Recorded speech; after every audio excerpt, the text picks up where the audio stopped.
प्रधानमंत्री अभिशापित, कलंकित, अभिशापित प्रधानमंत्री आरएसएस के टपंखों को कुछ और दामाद मिल गए हैं।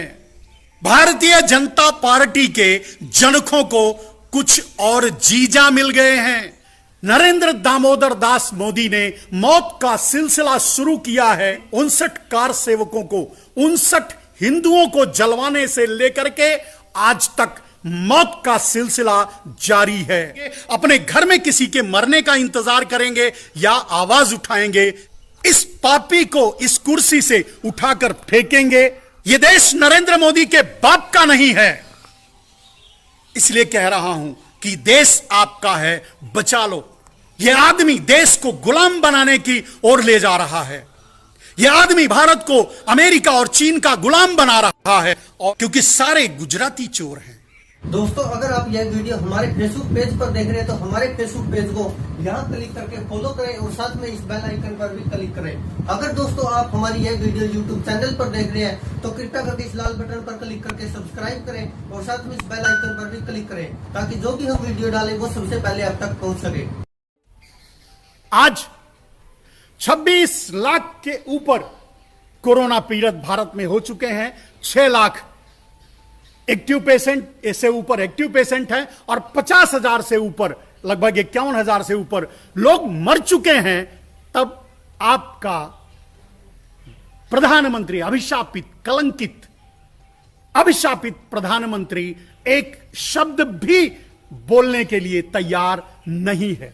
क्या ऐसे संवेदनहीन, ऐसे नृशंस, ऐसे क्रूर आदमी को आप चाहते हैं कि वो प्रधानमंत्री बना रहे?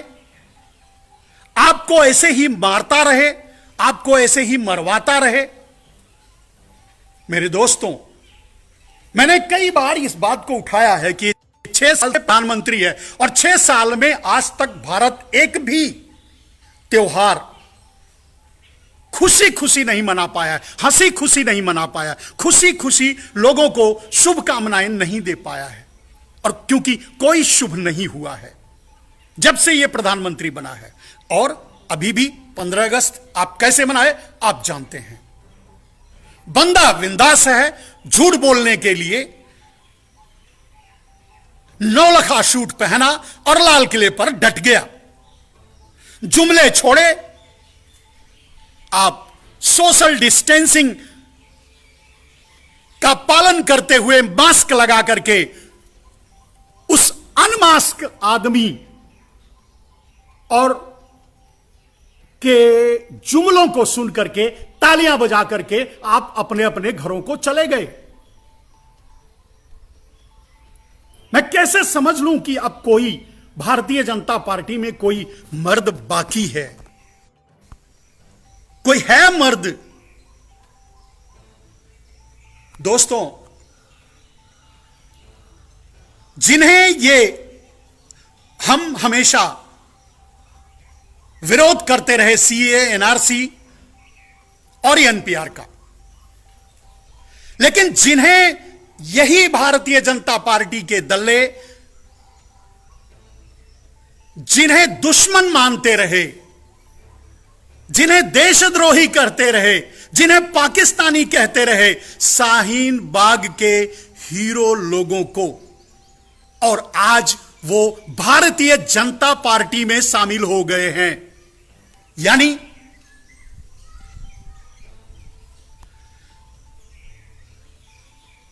आरएसएस के टपंखों को कुछ और दामाद मिल गए हैं।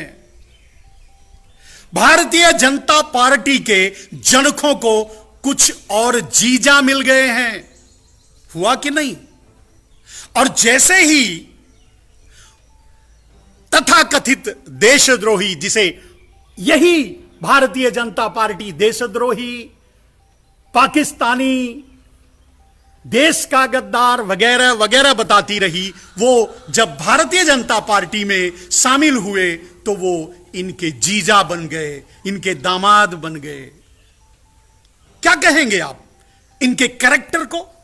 क्या कहेंगे इनकी नीतियों को? इनकी किस नीतियों पर आप सवाल खड़ा करेंगे? मेरे दोस्तों, मौत का सिलसिला नरेंद्र दामोदर दास मोदी ने मौत का सिलसिला शुरू किया है। गोधरा में 59 कार सेवकों को, 59 हिंदुओं को जलवाने से लेकर के आज तक मौत का सिलसिला जारी है, मौत का खेल जारी है। और न जाने यह खेल कब तक चलेगा, कब आप जागेंगे, कब इस आदमी को प्रधानमंत्री की कुर्सी से उठाकर फेंकेंगे, या अपनी बारी का इंतजार कीजिए। मैंने कहा था, अब फिर से एक बात कह रहा हूं मेरे दोस्तों, कि आज 50,000 लोग मरे हैं, हो सकता है आपके घर में से कोई ना मरा हो। भारत में 25 करोड़ परिवार रहते हैं एवरेज, क्योंकि 125 करोड़ से ऊपर की जनसंख्या है, तो 25 करोड़ परिवार रहते हैं मेरे दोस्तों। लेकिन जिस आज 50,000 मरे हैं, जिस दिन 5 लाख मरेंगे, 50 लाख मरेंगे, 5 करोड़ मरेंगे और 25 करोड़ मरेंगे, तब तो आपके घर का कोई ना कोई जरूर मरेगा। अब प्रश्न यह उठता है कि क्या अपने मौत का आप इंतजार करेंगे, अपने घर में किसी के मरने का इंतजार करेंगे, या आवाज उठाएंगे, इस पापी को इस कुर्सी से उठाकर फेंकेंगे, इस देश की रक्षा करेंगे, इस देश को बचाएंगे, इस देश के लोगों को मौत से बचाएंगे? आप क्या करेंगे?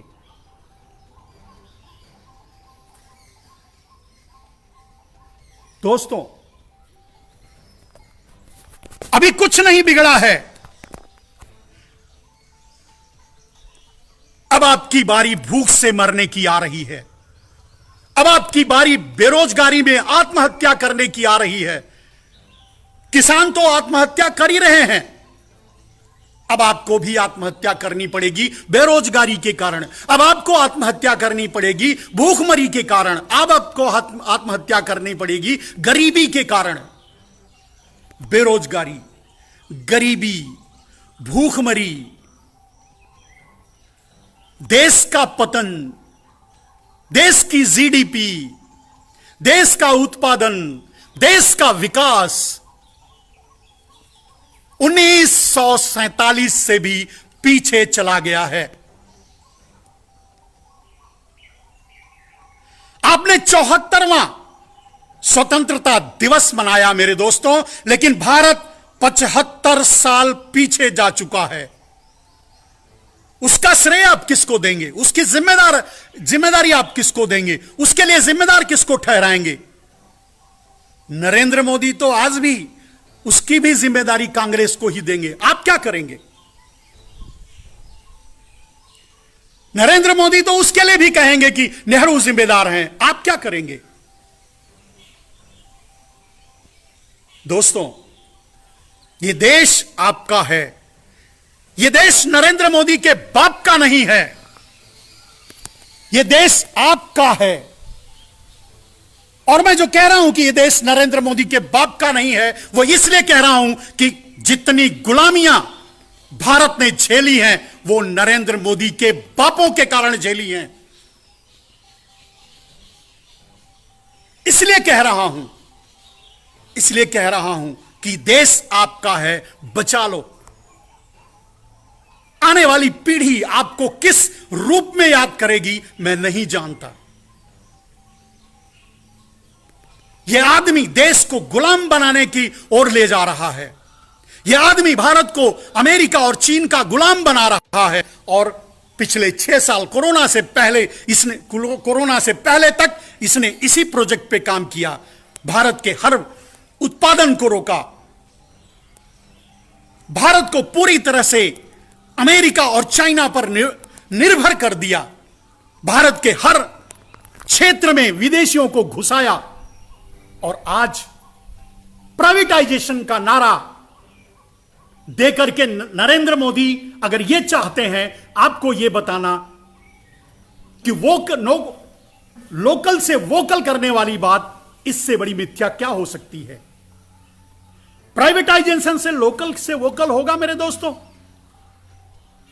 चलिए, आपकी रेलवे अगर अडानी खरीदता है तो आपको पता होना चाहिए कि वो अडानी नहीं खरीदेगा, वो चीन का अलीबाबा खरीदेगा, वो अमेरिका का अमेज़न खरीदेगा, वो अमेरिका का वॉलमार्ट खरीदेगा। अगर आपका बीएसएनएल, अगर आप भारत का कोल, भारत का के संसाधन, भारत का इंफ्रास्ट्रक्चर अगर कोई खरीदेगा, जिसे आपको समझ में आएगा कि अडानी ने खरीद लिया, अंबानी ने खरीद लिया। अडानी और अंबानी भी खरीद लेते तो भी, लेकिन वो अडानी और अंबानी नहीं खरीदेंगे, वो वही अमेज़न खरीदेगा, अलीबाबा चाइना खरीदेगा, अमेज़न अमेरिका खरीदेगा, वॉलमार्ट अमेरिका खरीदेगा। मेरे दोस्तों, ये देश नरेंद्र मोदी खुल के बेच रहे हैं प्राइवेटाइजेशन के नाम पे। शिक्षा व्यवस्था, अब वो शिक्षा व्यवस्था को पूरी तरह से नीलाम करने जा रहे हैं। स्वास्थ्य व्यवस्था, आपने देखा कोरोना वायरस की महामारी से किसने लड़ाई लड़ी? कोई प्राइवेट ऑर्गेनाइजेशन लड़ाई लड़ा? वो तो आपके लाशों का व्यापार कर रहे हैं प्राइवेट। वो तो आपकी किडनी और आपके लीवर बेच रहे हैं, आपका दिल बेच रहे हैं, आपके अंगों का व्यापार कर रहे हैं। वो आपकी कौन सी मदद करेंगे और कब मदद करेंगे? तो आपको भरोसा है, आप कैसे भरोसा कर सकते हैं कि प्राइवेटाइजेशन इस देश को उबारेगा, इस देश को बचाएगा? नहीं। ये प्राइवेट कंपनियां, ये अडानी, ये अंबानी, ये सभी दलाल हैं। किसके? रोथरस्चाइल्ड के। ये दलाल हैं विदेशी पूंजीपतियों के, ये दलाल हैं अमेरिका के, ये दलाल हैं चीन के।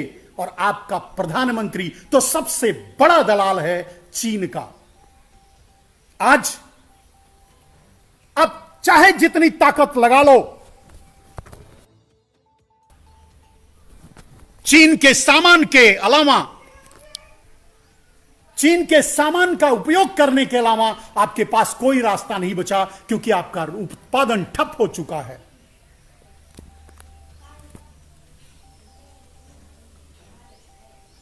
पेट्रोल डीजल का दाम बढ़ता गया, बढ़ रहा है, आपका प्रधानमंत्री कुछ नहीं बोला। रुपए की कीमत गिर रही है, डॉलर की कीमत बढ़ रही है, आपका प्रधानमंत्री कुछ नहीं बोला। आपका जीडीपी माइनस में चला गया, आपका प्रधानमंत्री कुछ नहीं बोला।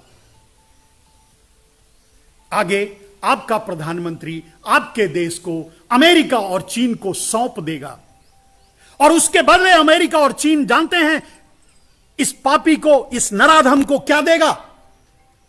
आजीवन प्रधानमंत्री बनने का चांस, आजीवन राष्ट्रपति बनने का चांस, आजीवन राष्ट्राध्यक्ष बनने का चांस। इसके अलावा इसे कुछ नहीं मिलेगा। लेकिन आपको मिलेगी गुलामी, हजारों हजार साल की गुलामी, जो हमेशा ये गुजराती देते आए हैं। और यह बात मैं खुलकर बोलता हूं, और यह बात इसलिए बोलता हूं क्योंकि आपका प्रधानमंत्री तो खुल के कहता है अंतर्राष्ट्रीय मंच से कि मैं गुजराती हूं और मेरे खून में व्यापार है।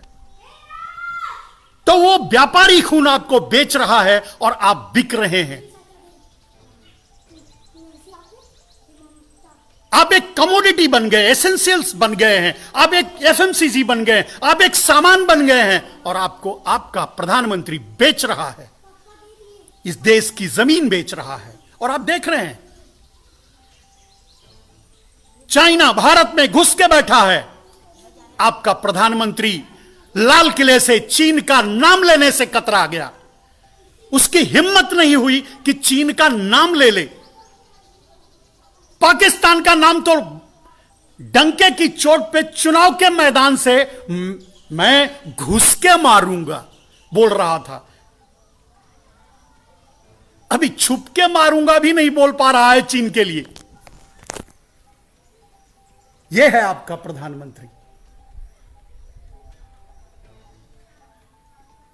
नेपाल एक छोटा सा देश आपकी जमीन पर कब्जा कर लेता है और आपका प्रधानमंत्री कहता है कोई आवाज नहीं उठाना। इसे मीडिया में इशू मत बनाना, इसे कोई जानने ना पाए। क्या है आपका प्रधानमंत्री? कैसा प्रधानमंत्री आपने चुना है? आपने जैसा भी चुना है हम तो जानते हैं ये कायर है, क्योंकि हम जानते हैं इसका डीएनए क्या है। दोस्तों, फिर से एक बार और नरेंद्र मोदी का डीएनए क्या है? 1000 साल के इतिहास में अगर आप एक भी योद्धा जो गुजरात से हो अगर नाम गिना देंगे, नाम बता देंगे, तो मैं स्वीकार कर लूंगा।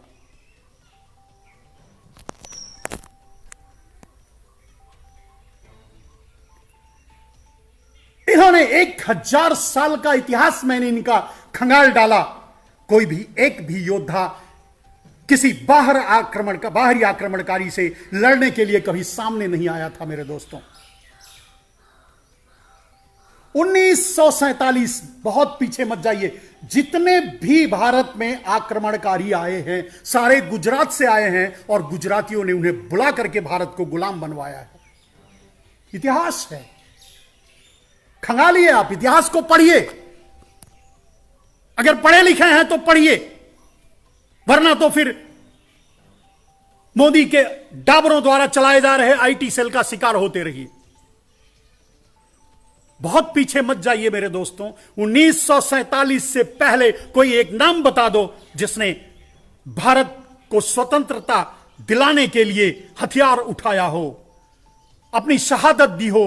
कोई क्रांतिकारी, शहीद क्रांतिकारी का नाम बताइए जो मोदी, शाह, पारेख, मेहता, जोशी हो, आप बताइए। नहीं बता सकते। 1947 के बाद बता दीजिए। 1947 के बाद से लेकर आज तक किसी सीमा से किसी गुजराती का जनाजा जाते हुए गुजरात देखा हो तो वही बता दीजिए। ये तो दलाली करना जानते हैं, ये दलाल होते हैं, ये देश बेचते हैं। और ये देश, इतिहास गवाह है, इस देश को जितनी बार बेचा गया है उसकी दलाली गुजरातियों ने ही खाई है। हो जाए डिबेट, नरेंद्र मोदी की मीडिया चैनलों पर हो जाए डिबेट। अगर मैं हार गया, अगर मैं इसे प्रूव नहीं कर सका तो जो सजा चाहे दे सकते हो। दोस्तों, सोचना आपको है।